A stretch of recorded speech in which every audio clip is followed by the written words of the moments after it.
Major support for Do the Math has been provided by Chevron, Edison International, the Kern County Superintendent of Schools, Kern High School District, Panama Buena Vista Union School District, and Valley Strong Credit Union, with additional production assistance provided by these supporters of education in Kern County and throughout the state of California.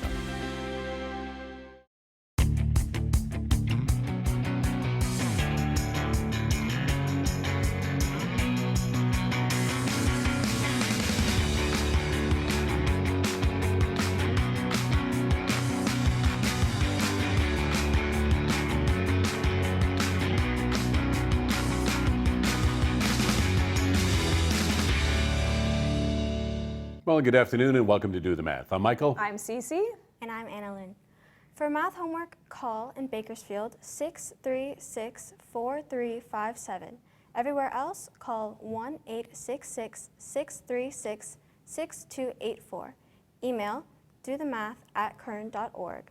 We're online at dothemathonline.net and on social media. Well, thank you very much, Analynn, for taking care of that. Where do you go to school? I go to Warren Junior High. And are you in 7th or 8th grade? 8th grade. Ready for high school? That was kind of like a, yeah, I am kind of, right? But you're ready for it, don't you think? I think so. You're already through half of 8th grade, Yeah. right? Downhill slide, now you're ready to go. Do you know where you'll be going to high school yet? I'll be going to Stockdale. Okay, and do you have any idea what math class you'll be taking yet? Have you looked at schedules yet or done any of that stuff yet?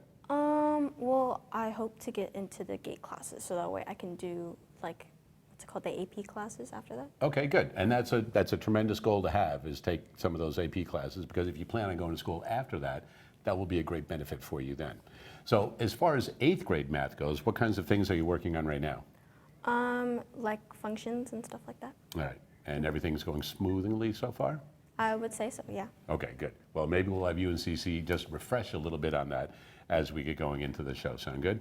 Okay. All right, before we get to any of that though, first you're gonna help me with today's social media problem of the day. You ready? Yeah. All right, let's take a look at it up on the screen today. Find the product. So what does product mean, first of all, for kids that don't understand that vocabulary? So the product is the answer when you multiply. Right, so it's the answer when you multiply. So obviously we're multiplying, and what are we multiplying? 0.2 times 0.07. All right, and instead of saying 0.2, what's another way of saying that? Do you know that? It's like 2/10. 2/10, right. And then the other one would be?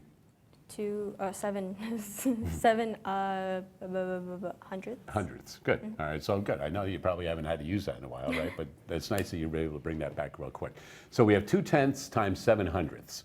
And do you have any idea what the answer would be right now? Well, I know that 7 times 2 equals 14. We have a 14 and 1 and 4 in every one of those answers, though. All right, so now what do you need to look at? Well, I'm pretty sure you just, you see how many points you have for the decimal. And So you how many places are after Yeah. the decimal? Okay, It would be 3 places after the decimal. all right. So 14 thousandths. Is that what you call them? It is. So Okay. 14 thousandths is correct. Now, for students that are listening to you going 14 thousandths, they obviously know it's not A and B, or A and D, hopefully. So which one is that, B or C? Oh, that would be C. That would be C. You're feeling pretty good on that. You sure? Because we're 3 points over? Well, if 3 you, decimal places is what I mean. yeah. So you good with that? Uh-huh. All right, let's take a look and see if indeed you are correct. C is the correct answer. First problem Yay. done. There you go. That's easy enough, right? All right. 636-4357 is that phone number. We do have phone tutors available most Tuesdays and Wednesdays throughout the regular school year. Time now for today's Math in the News.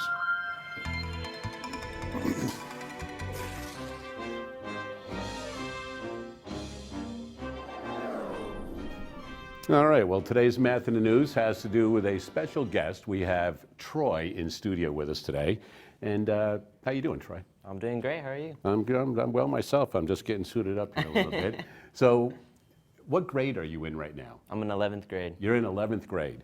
And you kind of skipped grades. I did, yeah. So I went from 6th grade to 8th grade. So All right, because when I had you in 6th Yeah. grade as part of the program, we discussed things and we moved you on to 8th grade Right. automatically. Yeah, And then how has that been going? it's been going great. I know. Best well, decision. Yeah, well, because you're in 11th grade now. Now, the reason I was getting suited up is because I've got my USA team gloves on right now. And there's a special reason you brought these in, because one of the reasons why you moved from 6th to 8th grade was to keep yourself on pace for what exactly? Well, I'm a national team gymnast, and I'm looking to go to the Olympics in 2028. So getting a little bit ahead in school is really going to help that. Right, because it takes a big commitment, and you are one of how many men are on this national team competing for only a few spots? So on the junior national team, which is what I'm on, there's about 16 kids in the Okay. whole nation. And then the senior team is about 20, 25. Okay, so you're one of those select kids that has been working. Now, when did you get started in gymnastics? My whole life. I mean, I started when I was 2 years old in the Okay. recreational class. So your parents got you into it. They kind of saw, hey, you know what? The kid's kind of flexible. Let's roll him around and see what happens, Yeah. right? And you had no problem with it. And obviously they saw, and you showed an inclination towards doing that. That's right. That takes a lot of commitment, though, because a lot of times kids go through phases and you're like, we kind of like that, but then something else comes up. So talk about the commitment that it takes as far as back as you can remember, like how many hours a day, how many days a week, things like that, have you put in towards this goal of yours? Right. So gymnastics has kind of been just like basically like what my world runs around, you know. I've been training 4 hours a day, 5 days a week for as long as I can remember. Okay. I wouldn't change anything, you know. It's hard, but nothing that I don't love, so it's great. So you're training 4 hours a day plus your school. Yep. And that is kind of something that's kind of fluid as far as that goes, right? Yeah. So are you at a school? Are you homeschooled? Are you doing online? What kind of things are you doing right now as far Yeah. as your high school class? Independence High School. I go the whole time, 9 a.m. to 4 p.m. All right, there you go. Yep. Well, I know we've got a couple of videos, and we want to get to these. Okay. So let's take a look at one of them right now. And this is the parallel bars, Parallel correct? bars, yep. So tell us about what's going on, the kind of training you do for this, and specifically the moves you're looking at doing, and what judges are looking for also. Okay, so judges are looking for the cleanness, so toes pointed, you know, good handstand shapes, no pikes. And then all these skills, I mean, they're really hard. I try to do my highest difficulty skills to, you know, score the highest. Right. And I have to train each skill, you know, probably I have to do each one 100 times before I can put it in a routine. Like, they're difficult. So right here, I'm getting ready for my dismount. Hardest at the end of the routine. Oh yeah, I landed it, so that's good. Oh, good. I was going to say, because we did get a chance to see all of the videos and stuff like that. So how many possible points can you get? It depends on your difficulty. So the harder skills you do, the higher your difficulty start is. So you get a higher start, but there's a lot of deductions in those harder skills. So Okay, it because starts going because down. they might go, oh, you're really trying this difficult move, but you got a Yeah. little bit of a mess up. Exactly. But would that still be a benefit as opposed to doing easier maneuvers, let's say? I say it's better to go for the difficulty for long term, right? When you're competing at the Olympics, you don't want to have the easiest routine and do it really well, because the people at the Olympics, they're doing the hardest routines and they're doing it perfectly. Right. And So- they want to see how long you can hold some of these Yeah. also, right? I mean, it's not like you just get up and then Yeah. you're like, all right, now I'm back down. Exactly. So the longer you're able to hold it, the better? Yeah. Or is there a time when they're like, all right, we've seen you can hold it, get moving, so you're not just stalling or something Yeah, like that? so for P-bars, it's kind of, you just show the handstand that you have control. For other events like rings, you have to hold it 2 seconds, 3 seconds, and it has to be like that or you don't get credit for it. And this is mostly upper body strength, would you say? Yeah. All right, because of what we just saw there. Yeah. I mean, you're holding yourself up the rings, you're Yep. a lot of times like that. What kinds of injuries come with training 4 hours a day and putting your body through things like that? Because that's not, I don't think those are all natural motions Yeah. that you're going through. Yeah, there's definitely a lot of stuff my body doesn't like. For example, rings is probably what caused me to get shoulder surgery in July. So that was definitely from rings, all that stuff, like just the strength it needs, the flexibility it needs. I mean, sometimes it's just not there, and it can lead to a lot of injuries.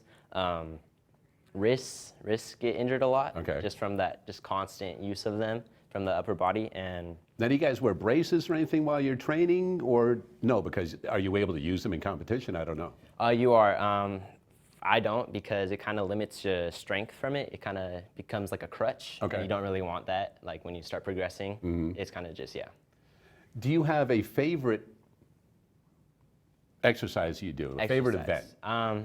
I say P-bars, the one that was up there. I think that's my favorite one. I feel like I have the most potential on that event. Okay, and is there one that you like, God, I got to do this, but this is the one I don't want to do the most? Well, now that's rings. Since surgery, Yeah, I don't think it's worth it, but I mean, I'm gonna have to do it. So. Right, you're going to have to do it, Yeah. right? Because I know we've spoken with guys as far as baseball careers and stuff Yeah. go like that, and a lot of times shoulders are a Yeah. big problem because Yeah. it's not a natural motion to Exactly. throw something like Yeah. that. It's more the opposite way of doing it. Right. And I know we've got one more video. We'll take a look at this one right now. And what event is this in? All right, Tell us about it. Yeah, this is the high bar, so I'm getting ready to do the jam right here, and this is the really flexible part of the high bar, you know. I had to rotate my shoulders in a really unnatural way, and then getting up for my big release right now. This is like the highlight of my routine. It's a lot of force required for this. I have to shoot myself backwards, cross the bar, and then catch it again. Almost didn't get that one.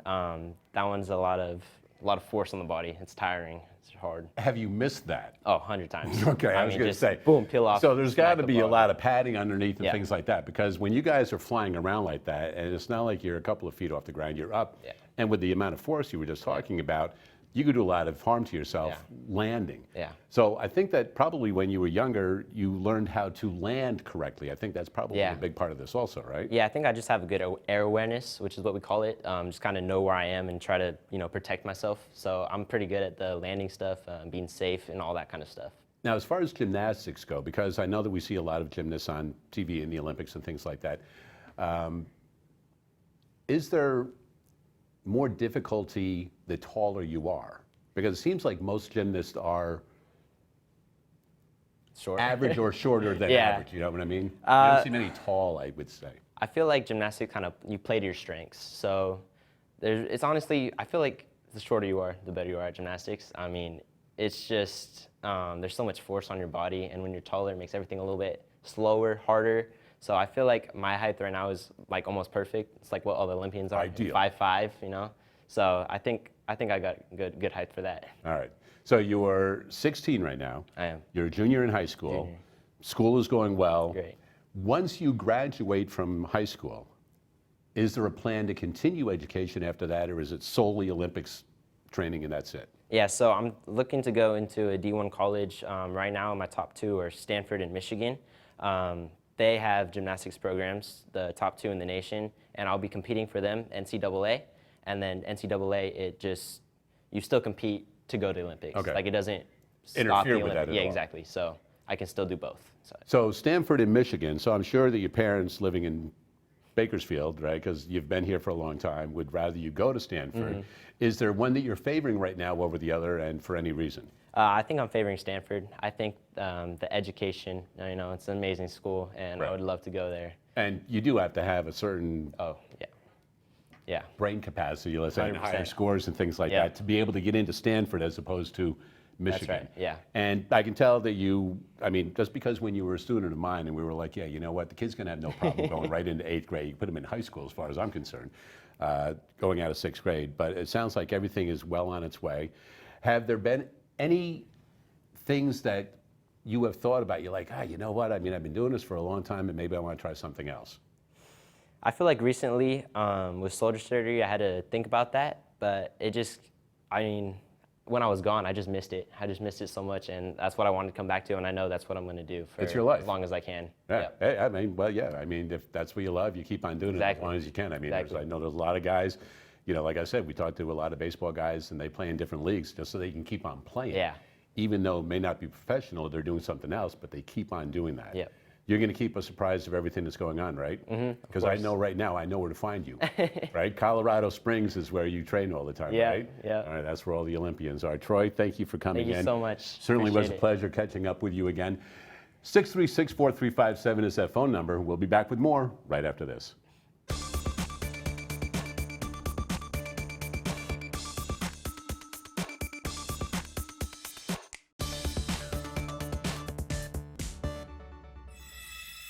Hey, good afternoon. I'm Scott, and we're going to do a little bit of math today, as is the case usually on Do the Math. But I have a couple things you might be interested in because I know that in my classroom, my students often get this wrong, and I don't want you to do the same thing. And that has to do with exponents. So let's say we have a couple of problems here. Let's say we have like 4 to the 3rd times 4 to the 5th power. Now, some of my students will say, you know what, Mr. Henry, I have heard that there is a trick to doing this problem. And I'll say, okay. Tell me what's going on. And they do it wrong. So here's what I tell them to do, and I'm going to suggest that you do the same thing when you are working on exponent problems. I always say to write it out. If you write it out, you get it right. Both rights in the same sentence there. Here's how it works. 4 to the third, most of you know that means you're going to have 3 4s. So this is 4 times 4 times 4. There's 3 of them there. In fact, you can make a little branch here if you want to. And guess how many there are here? So we have 4 and 4 and 4 and 4 and 4, 5 of those. And then in the middle, of course, we're multiplying those together. If you want to combine these with the same base and figure out which exponent comes at the end, just add them up. 1, 2, 3, 4, 5, 6, 7, 8. If you happen to know a little bit of a shortcut about how to get to the 8, go for it. But you got to know where it comes from. Here's where the problem lies. Sometimes a student will have a problem like this. 4 to the third power and that whole thing to the 5th power. And that is a whole different answer. I'm going to ask you to do something that I ask my students to do, which is take an extra 12 seconds and write it out to make it right. Here's how it works. 4 to the third, you know, means 4 times 4 times 4. And all this says is do that 5 times. 4 times 4 times 4. 4, 4, 4. 4, 4, 4. Good thing I didn't do 6s, huh? 4, 4, 4. How many 4s do you have at the end? Count them up. 1, 2, 3, 4, 5, 6, 7, 8, 9, 10, 11, 12, 13, 14, 15. I'm not going to tell you about any kind of rule or way you can quickly do these problems. I think this is the best way because not only can you see what's going on, but it has been my experience that most students find it they can get the right answer if they can draw it out and see everything that's actually happening. So don't forget, write it out to do it right. And thanks to Scott for showing that shortcut and pattern in mathematics right there. Analynn is an 8th grade student from Warren Junior High and loving everything about 8th grade so far, right? Good, I'm glad to hear it. You also do extracurricular activities, right? You're in orchestra? Yeah. And what instrument? So I play the cello. And how long have you been doing that? I've been playing the cello since 6th grade. Okay, so that's something that you obviously are going to continue on as you get older, right? Because if you've been doing it for 6th, 7th, and 8th grade, it sounds like something, cello's not an easy instrument and it's kind of big to carry around and stuff like that, right? Yeah. So you're going to stick with this thing, right? Yes. Any aspirations of doing anything like that professionally? Well, I thought about it briefly, but I decided against it. I think I just want it to be a hobby that I carry with me. Well, good. You know what? Nothing wrong with doing that. Music is an important thing, and if you can have that as a hobby, your brain's going to grow continuously as you keep on playing that. You ready to do some more math? Okay. That's going to help your math grow, help your math mind grow. All right, back over to the board. So you and Cece are going to discuss a little bit about functions, which is what you're doing in 8th grade right now. So ladies, take it away. Okay, so you know why we talk about functions. We say functions instead of, we talk about equations. You'll see equations like this a lot, but then we see them this way. Do you know what this is called? I just know that it's another fancy way to say y. Okay, it kind of is, right? Okay, so this is called function notation. So this is actually called function notation. And you're kind of right, notation, in that we're always talking about a relationship. So this is like kind of graphing. We're saying whatever happens to x, something's going to happen to y. Whatever number we assign to an x, we're going to get a y value out, right? So we're talking about inputs and outputs. Yes. Okay, so did you do inputs and outputs starting way back in the day? Yeah. Like maybe when you were in class with him, maybe? Yeah. Okay. So now, way back in the day, it wasn't that long ago. Way back in the day. And even way back in his day, never mind. Many moons ago. Okay, so when we're talking about graphs, the reason we talk about functions is that something like a parabola or a line or something like this is a function because for every one x value, we're getting one y value out. Yes. So all of these are, do you know how to test for a function to see if a graph is a function? If I gave you this, would you be able to tell me if that's a function? I mean, you could take like 2 points from it and you could see, I guess, or you could do something to try and Have you figure heard of the vertical line test? No. Okay, vertical line test is this, or a pencil test. Maybe you've heard it that way. We're going to go like this, and we're going to say, okay, how many times are we touching this graph? Touching once, touching once, touching once, touching once. It's always just touching once. So we can say, oh, it's a function, because for every x, we're only getting one y value out. Oh. So that is how we can test for a function. Okay, so there's our functionality. So if we see something like this, we can say, is this a function? No. No, why? Because if you take like your pencil, it goes over it twice. Right, so like this x value right here, we're getting a y value out here, we're getting a y value out there. Okay, so let's go back to our function notation. Do you know what shape this graph is going to be when I graph this? It would be a straight line. It would be a straight line. Tell me why you know that.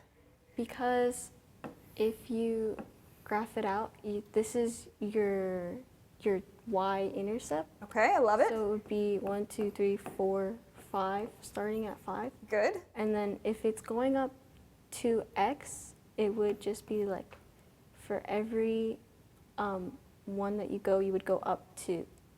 So it would just make a straight line. I love it. So what is this called, this 2 that you just talked about? That would be the coefficient. It's a S. Oh, the slope? There you go. Okay, so that's our slope. And our slope is what over what? You just talked about it. The slope is rise over run. Rise over run. Okay, so for 2, it's 2 over 1. So we rise 2 for every 1 we run. Okay, cool. So we're good with that. So that seems to be like right on top of that one. I love that you knew that that was a line immediately. I love that. Okay, so let's go back to function notation, and we'll stick with this same thing. Now, I want to know, sometimes we're going to see something that looks like this. Do you know what to do with that? What is this asking me? So that would be if the x value is 3. Good. So go ahead and show me what we're going to do here. So 2, and then instead of x, put 3 plus 5. Okay, good. And our answer is going to be? 2 times 3 equals 6 plus 5 equals 11. Cool. Okay, we're going to do one more thing with this. And what if instead of 3, I did something like f of y? That seems really weird. Wouldn't it? Do. So would it just be that x and y are the same value? It's going to be that wherever I see an x, wherever I see that x, instead of an x, I'm going to write a y. Oh, okay. So it would just be 2y plus 5? Exactly right. So whatever we see in this parentheses, we're going to go ahead and substitute in every single time. So we could put a whole another equation or another expression in there and substitute it in, and we'd be good to go. Oh. Yeah, so there's a lot we can do with functions. There you go. Nicely done. Nice intro right there. Analynn, excellent work right there. For your great work today, you've got yourself a meal courtesy of our friends at Chick-fil-A, so congratulations on that. We had an opportunity to go today. We saw Troy, and if you do go to Chick-fil-A, wear your Do the Math shirt and ask for Troy. He's the owner. He just loves Do the Math and loves giving you guys free meals, all right? Sound good? Okay. There you go. I like it when you go, oh yeah, Chick-fil-A. Hey, we'll be back with more right after this. Do aliens exist? That's a really interesting question, and one that we have been trying to understand and explore and figure out for a really long time. We have not yet discovered life on any other planet. We haven't seen any scientifically supported evidence for extraterrestrial life. But if we think about life on this planet beyond the big things, the elephants, the whales, redwoods, and focus on the tiny things, nearly everywhere on Earth that we've looked, we found microbial life. And our definition of habitable continues to expand. Off the Earth, we've only begun to look. NASA has sent 5 rovers and 4 landers to the surface of Mars. In addition to that, our orbiter orbiters have been outfitted with some amazing cameras to take pictures of the whole surface of the planet, and we've only explored a tiny fraction of Mars.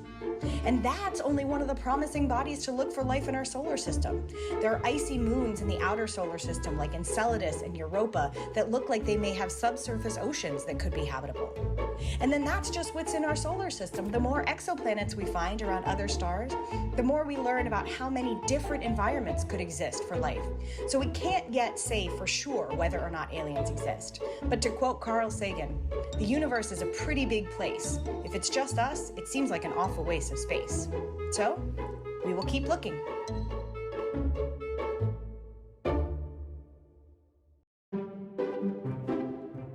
Is Mars habitable? Well, maybe.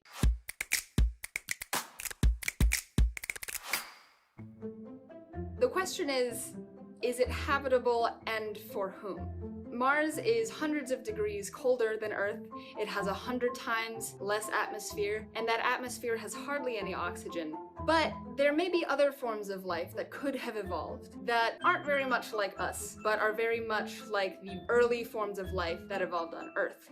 Mars has evidence of being warmer in the past and of having stable liquid surface water for potentially hundreds of thousands of years. So it's possible that in Mars's past, there was a time where life could have evolved in that particular environment. We have been trying to answer that question definitively. Is Mars habitable? And as of yet, the answer is still definitely maybe. Well, that's nice. The answer is definitely maybe. What do you think about aliens? Okay. They're okay? Do you think there are aliens? Do you think there's other life outside of Earth? Well, the whole entire thing of everything is just so ginormous, right? Like saying that we're the only things here, that's kind of like a little self-centered. So you're with her that it's a definite maybe? Sure. Okay. Well, we're going to do something other than maybe right now. You guys are going to find an exact answer for me. So you and Cece are going to go over there and find out how many triangles are in that over there. You ready? I think we're still going to maybe find all of the triangles. I'm sure Well, there'll here be we an go. alien in Analynn, there before somewhere. we even start, just by looking at that, what do you think is a reasonable number that you think might be the answer to the total number of triangles there? Probably more than 5. I would say more than 5 is an excellent guess. And it would be less than? It would be less than 1 million. All right, take it away. That's a really good range. I like that. Okay, so go ahead and you can grab your pen. We've got a blue. We can go ahead and start kind of drawing stuff out. So you show me what it is you want to do here. So I see the really like big ones first. Okay. Like the ones that, like there's this one. Uh-huh. And then there's this triangle right here. Uh-huh. Are you This counting them as you go? triangle, this would be 3. Mm-hmm. And then 4. Mm-hmm. And 5. Okay. So I like it that we know we've got like 5 groups that are kind of all exactly the same, right? So what we do with one set, we can kind of multiply it by 5 maybe to get Oh, yeah. maybe more. Okay, so now that you've marked that up, do we want to get rid of the markings or change colors? Change colors. Okay. So you've got 5 tall triangles, we'll call them right now, because those are the biggest ones you can make. Yes. And then inside of each of these triangles, or not like in a set, there's like these 3 right here, right? Right. So 1, 2, 3. Mm-hmm. And then that would just be for each side, right? Okay. So that would be, would you say it was 5 tall ones? Right. 5 times 3 equals 15, so 15 triangles. Okay, And but let's not forget the 5 that you outlined in the blue. So we started with oh, the 5. yeah. So 15 plus 5 would be 20. Okay. Is there any more And then- triangles we can make out of this big triangle? Yes, I'm seeing. Okay. I'm seeing some. Okay, yes. okay. So right here, there's a triangle, Oh. and then like sort of intersecting in the middle, just like the star part. So like more Okay. big triangles. Okay. So that would be 1, 2, 3. Would it just be 5 again? 4. Oh, I lost track. 1, 2, 3. So maybe if we think about where so it's like, it gives us like the point here, and then it rotates and the point's there, and then it rotates and the point's there, and then it rotates and the point's there, and then it rotates and then the point's there. So for each point, would it just be one triangle? Yeah. Oh, okay. So then so like you say, there's 5 of those inside ones as well, I think. Yeah, would be good. So 20 plus 5? 20 plus 5 would be 25. Okay, so I'm going to suggest that we missed a few back when we had this. So when we were here, you did here, here, here, right? Okay, where are some other triangles that are formed there as well? Formed there? Just like in these 3? What? Is there any other way we can form some triangles there? Well, I mean, you have the triangle. Because you did get the little, you got these. You got here, here, here, right? Okay. Okay, so, oh, sorry. That was not what I wanted. So we already did that. Okay, that wasn't where I was going with that. Oops, just kidding. There we are. Oh, okay. So we've got that one. Is there another one there? So then you could do the same thing going this way, right? Yeah, so then there's 2 there. And then, of course, 1, 2, 3, 4, 5. So how many green triangles would we have? 1, 2, 3, 4, 5, 6, 7, 8, 9, 10. Okay. So we've got 10 more of those. So 25 plus 10 is 35. Okay, good. So we've got those. And that is how many there are. Oh. So you may have, when you did your 5 times 3, maybe thought of something different, but there are only 35 triangles there because I don't want you, because you are going to be double counting some things eventually, but you did pretty well. Yes. Yeah. So 35 triangles is how many triangles are there. You didn't even realize you got it, but I wanted to stop you there before you kept going. You're like, there's 85 of them now. And I'm like, well, you counted a couple of them 3 times, but that's all right. So anyway, nice work right there. 636-4357 is that phone number. We do have phone tutors available most Tuesdays and Wednesdays throughout the regular school year. Parents also, if your students are involved in after-school activities like Analynn and orchestra, Troy with gymnastics, things like that, you need some ideas on how to help your students also with mathematics. You may also call us and we can also help you to help your students a little bit better also. We'll be back with more right after this. Data scientists use their analytical skills, math knowledge, and statistical software to find answers to complex business and policy questions. They bring new insights and understanding to organizations by analyzing and interpreting data. Data scientists start a project by spending time to understand the specific needs and circumstances of a business decision or need. Typical examples include predicting sales, reducing safety hazards, improving staffing plans, refining budgetary processes, and targeting marketing efforts. This understanding guides them to identify the appropriate sets of data for a project. They use different techniques to extract information from large, complex data sets and put them into a form that can be analyzed, a practice known as data mining. They may also develop analysis plans with the subject matter experts who need the information. A next step is to clean and analyze the data, often asking different questions of the same data using statistical analysis software. Then the data scientists translate their key data and findings into written reports with graphs, charts, and other data visualizations to ensure their stakeholders understand the results. The work of data scientists takes math skills, computer skills, critical thinking, and creative problem solving. Jobs typically require a bachelor's degree in mathematics, computer science, data science, or statistics, depending on the position. Some jobs may require a graduate degree in one of those fields.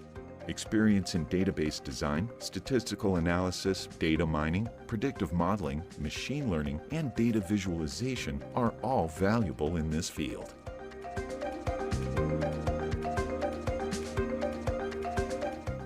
All right, welcome back. Analynn is an 8th grade student at Warren Junior High School doing some excellent math with us so far today. And Cece, you were saying that one of your kids is That's right. doing data science. My son is a data science major. Well, he's double majoring, so data science and economics, yeah. And he's doing well with all of that. Yeah, University of Wisconsin, go Badgers. Yeah, go Badgers. Something All like that. I right, know, good. you're going to make some comment. It's okay. It's okay. We're not going to make any comments. I Okay, just got a all right, comment okay. maybe that it's kind of cold up there right now for being a California boy. He's probably is like a- got an it extra is a- jacket on. He could probably do well with some gloves. You could send him, but not getting these ones. Yeah, he's a touch cold. Well, actually, he doesn't mind it. I'm a touch cold when I go to visit. Well, he's used to it now, right? What Yeah. year is he? His 3rd year? Yeah. Right, so he's been up there for a while. Yeah, he He's got that thin blood out of him now. He's a young kid, too, so you Yeah, can do all he's fine. that. All right. Annalyn, you ready to do some equations? Yeah. All right. That's the attitude I like to hear. Over to the board. Cece, I'll have you write this up there for All me. right. 2, open parentheses, negative x plus 2x, close parentheses, plus 4, open parentheses, negative x, close parentheses, plus 2, equals x plus, open parentheses, negative 4, close parentheses. Annalyn, take it away.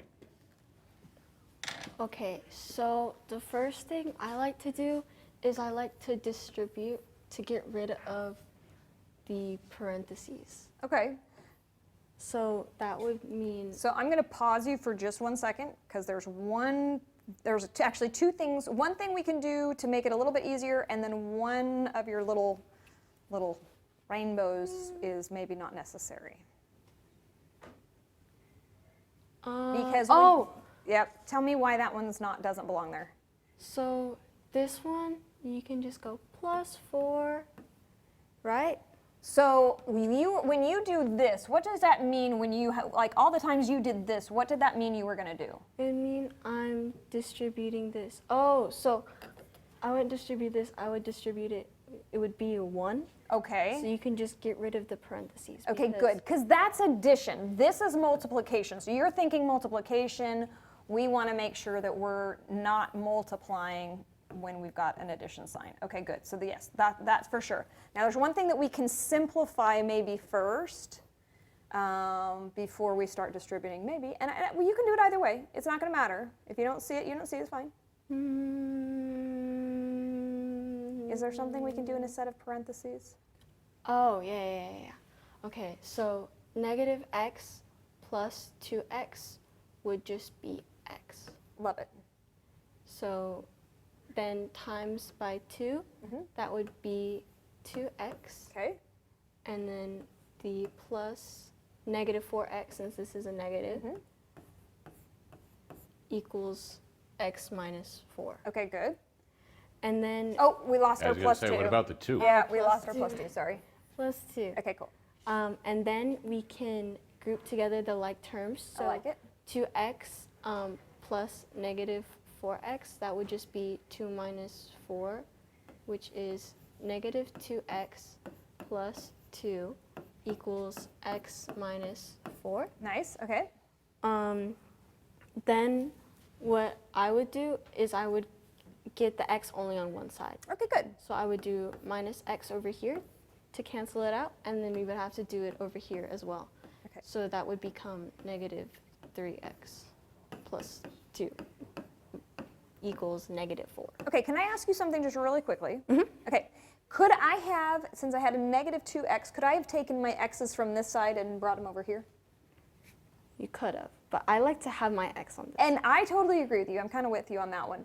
If I was going to try and undo my 2 x's over here so that that was 0 and brought them over here instead, what would I have done since it's negative 2? You would have to do plus 2x Why? because you would have to cancel them out, so you would have to do the opposite sign. Okay, and when you say cancel, what are we actually getting? Negative 2x plus 2x is? 0. 0, good. So when you say cancel, you're actually saying we're going to bring it down to 0, Yes. right? We're going to kind of get her done. Okay, so we're here. I'm good with it. I love it. So next step is going to be what? Next step, get rid of this 2. Okay. So that would be minus 2 because 0, and then minus 2 over here, negative 3x equals -6. Okay, good. And then what is our actual goal? What are we really trying to do? So we're trying to find the value of x. Okay, so we're trying to get our x alone, right? Yes. Okay, good. Okay, continue. And then, so we would divide, since it's -3 times x equals -6, we can divide -3. Okay. So then that would leave x equals -6 divided by -3, positive, equals 2. Okay, good. And so every time you did something on this side, you seem to do it over here. Why is that? Because if we only do it to one side, then it doesn't really whatever you do to one side, you have to do the other. So that way it's still equal. Right, good, because we got to keep that balance. Yes. Good, I like it. Nicely done. So erase the board. I've got one more for you. We're going to do this. And Analynn, I've got to say, I'm very impressed with how quickly you're able to do the negative and positive numbers, because a lot of times students get messed up combining those, and like a -4 and a +2, sometimes because of -6 and things like that. So nicely done with the negative numbers. Here we go. 2, open parentheses, -x, close parentheses, minus, open parentheses, -3 plus x, close parentheses, equals 2x plus 8. That'll do it. All righty. And Analynn, when you're through with this one, I'd like you to take what you get for x and put it back up there and quickly check it so that students can see how to go through that process in case they don't. Okay, so here, to get rid of the parentheses again, distribute, since there's just a negative sign, you would put a 1 right here, so it would be -1 distributed, and then over here you don't have to do anything. Okay. So this would be -2x, and since this is a negative and this 3 is also negative, it would be +3 Okay. minus x, because the negative symbol turns the x negative. Good, I like it. Equals 2x plus 8. Okay. And then you can group the like terms. Okay. So -3x plus 3 equals 2x plus 8. Then we'll swap the x to the other side. So plus 3x. Is there any particular reason you decided to do it that way? Because now, I think last time you had said to do it over here, or if I had done it over here, what was this? But then also, this is a negative, so it makes more sense if you want to divide by a positive at the end. All right, but it doesn't matter either way. It doesn't matter. Cool, I like it. Yeah. So plus 3x over here would be 5x. So 3 equals 5x plus 8. Okay.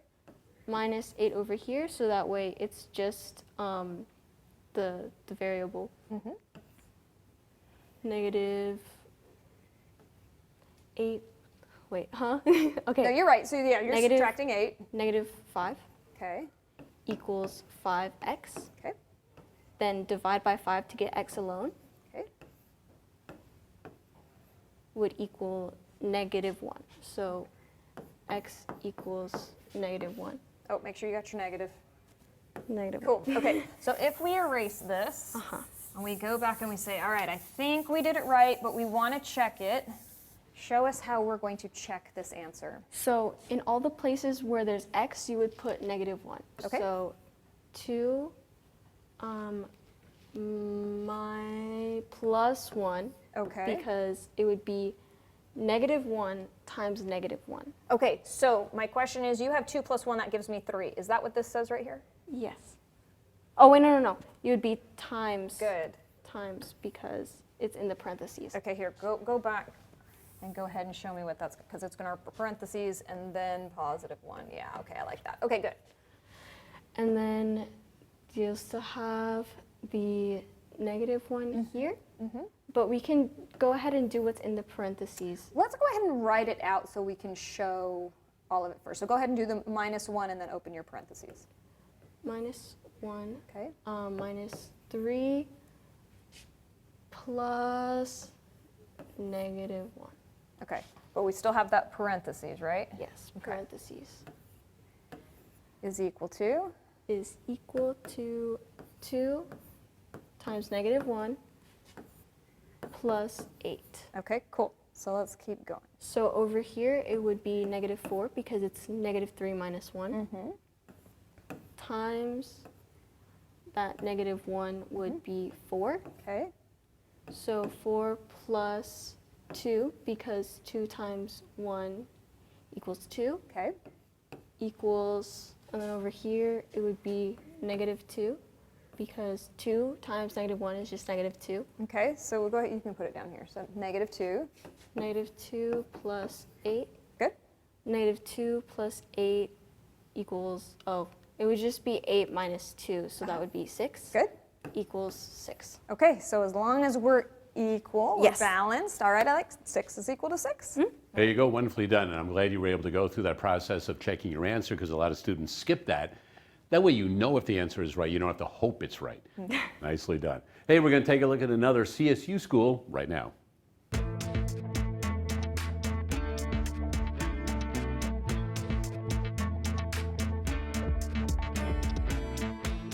All right, so Isaiah, we've seen how the tape works, and sometimes, and most often, it probably takes care of a lot of things right away.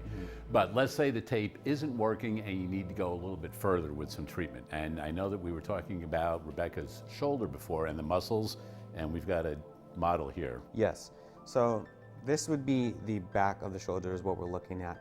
And when we're looking at swimmers, usually with a lot of forward roll in the shoulder posture, we're looking at a muscle imbalance where the back of these shoulders right here, these external rotators, which is the infraspinatus and teres minor, are not activated effectively enough to keep the shoulder in proper motion. So some of the things we like to do is to maybe heat up that tissue. One of the tools that we like to use a lot is ultrasound. Ultrasound is a tool that we can use in terms of treatment. There's no one tool that fixes everything. But this is one that has many applications and many uses. Okay. So how far down does that have to go in order for you to get the reading that you need? So with therapeutic ultrasound, they're essentially what we're using is a small crystal in here, which when sent electricity through this, creates a vibration sound wave. Okay. And that sound wave pierces into the skin, something around maybe like 3.3 hertz. We're getting something a lot more superficial. The higher the frequency, the faster the tissues essentially absorb the energy and create a heating sensation. Now, if we lower that frequency to something about 1.0 hertz, we get down a lot deeper into something more like muscle tissue, which would be very beneficial for this patient right here, like Rebecca. Okay, so where will you be doing this then? So I'm going to first apply some ultrasound gel. Apologize, this will be a little cold.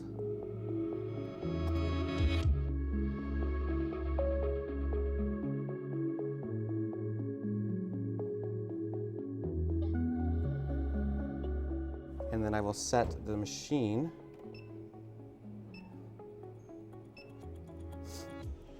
to our function. First, I'll change the frequency down to something a lot more deep in terms of 1 megahertz. And I'm going to keep my duty cycle to continuous, which basically means it will constantly send sound so waves. it's continuous. Yes. Okay. This would be good for something like chronic or something that we need to get heat down in the area. If this were something that was a lot more acute or had really recent inflammation, we would change the duty cycle to something maybe like 50%, so we're not overdoing it. Okay. Yes. So this would be on right here. And the last thing I'm going to do is turn up the intensity of these sound waves to about 2.0. That way I can effectively treat an area without having to spend 15 plus minutes to make sure that the tissues get up to the optimal temperature. Okay. The other thing I'll need to do is make sure that I'm moving the head constantly so that we are not radiating one area, which would essentially create Well, I was going to say, you want to keep it pretty consistent in what you're doing. an overlap essentially, and the tissues would get so hot that it would burn her, and this would not be a very successful treatment. Back to the tape again, right? Start over. I'm Right, kidding. exactly. The other thing that I need to keep in mind as well is I need to make sure that my treatment area is only about, at a maximum of about 2 to 3 ERA, which is effective radiating area, and that is based on the size of my ultrasound head. Okay. So I'm So only... you could have a larger one if it needed be. Exactly. If there's something, or maybe a muscle, if we're talking about the quad, which is down the femur, attaches to the knee, and we needed to get a large area, we would use a much larger head to cover that area. And so this is the next step if somebody needed a little bit more treatment would be the ultrasound. So then you would take the results and then you would then consult with the athlete on the next steps. Exactly. And what we often follow up with this, because this gets us in a good position, the tissues are warm, we're feeling a little bit better. But then what we would like to follow up next is rehabilitation, essentially. And I think that's where we'll head next. Awesome.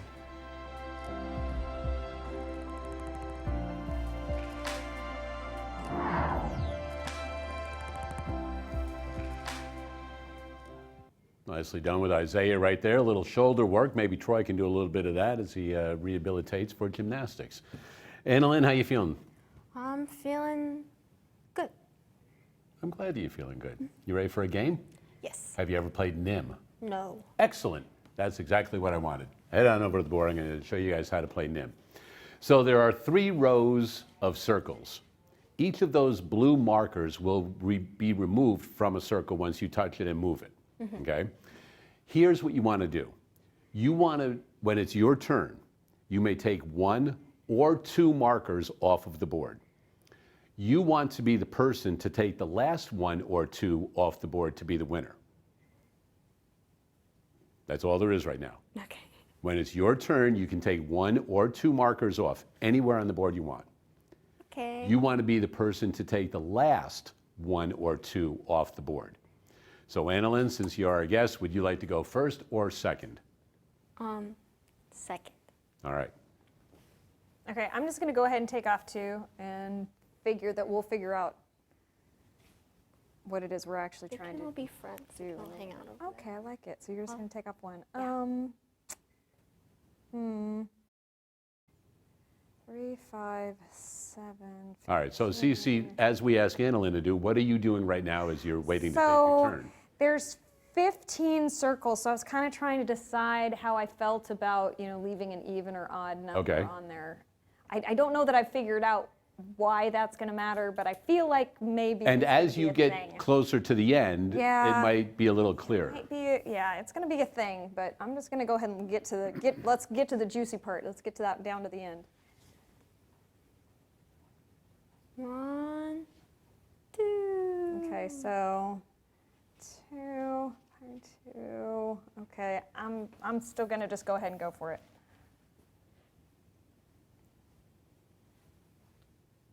1.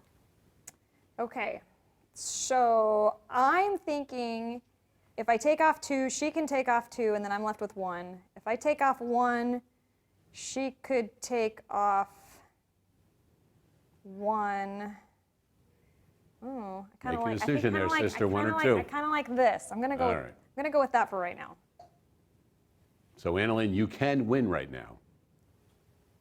Right now? I can Well, pull all after 4 you off. move, so you can make a move to wait, guarantee wait. you win. Wait. Oh, we're trying to take off the last one. So you do what you think you want to do. Oh no! Oh, I had my rules backwards. Dang it! You want a hint?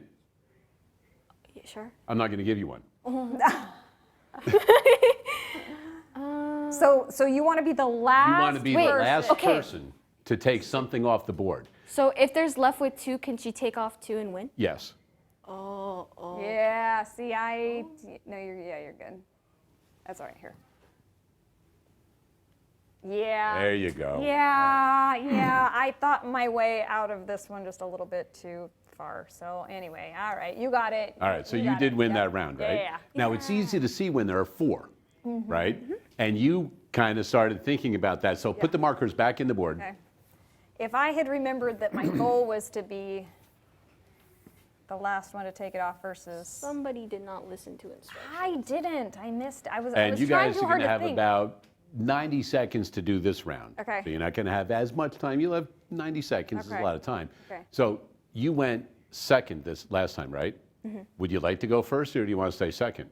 I'll stay second. All right, very good. Well, you won. Stay second. I'm right? still going to go ahead and just go for it.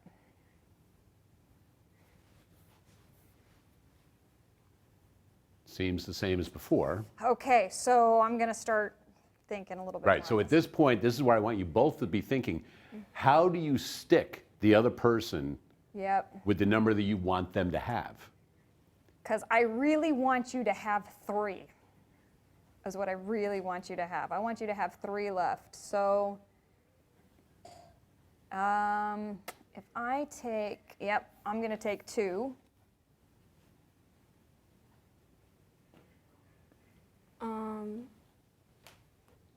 One. Because now if I take 2, Oh. Now you still have a shot. I can no. Yeah, you do, You're because lying. she might forget things. I could forget. I could, Okay.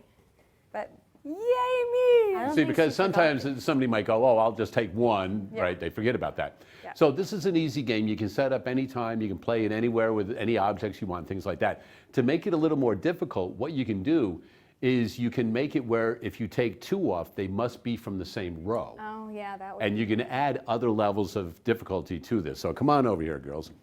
That was some nice play that you had right there. So that is NIM, and there's a lot of different things you can do with that to make it a little more difficult.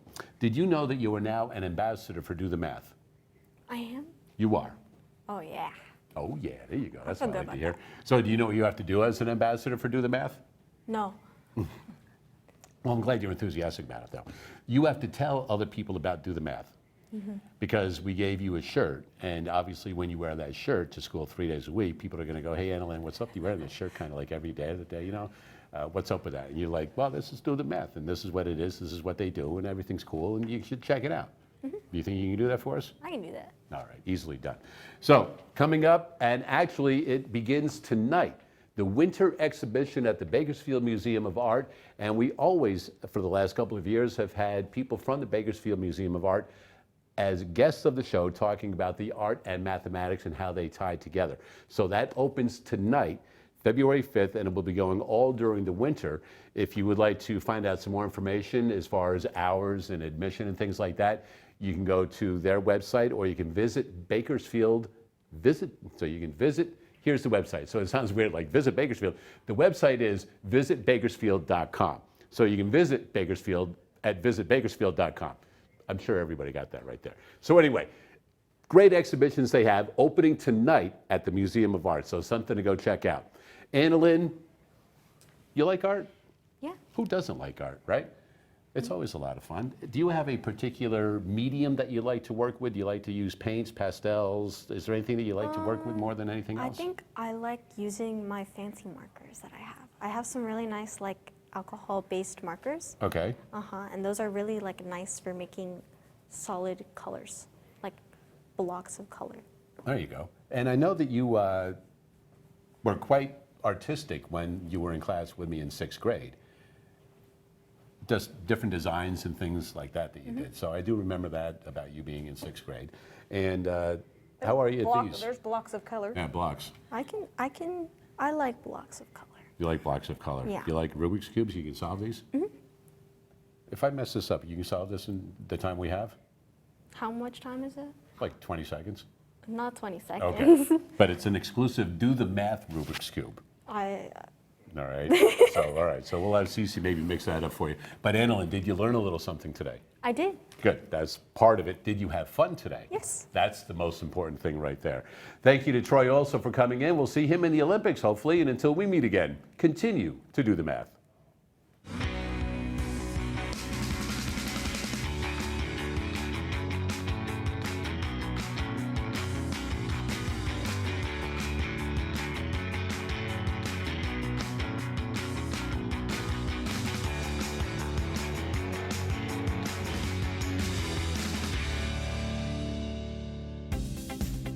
Major support for Do the Math has been provided by Chevron, Edison International, the Kern County Superintendent of Schools, Kern High School District, Panama Buena Vista Union School District, and Valley Strong Credit Union, with additional production assistance provided by these supporters of education in Kern County and throughout the state of California.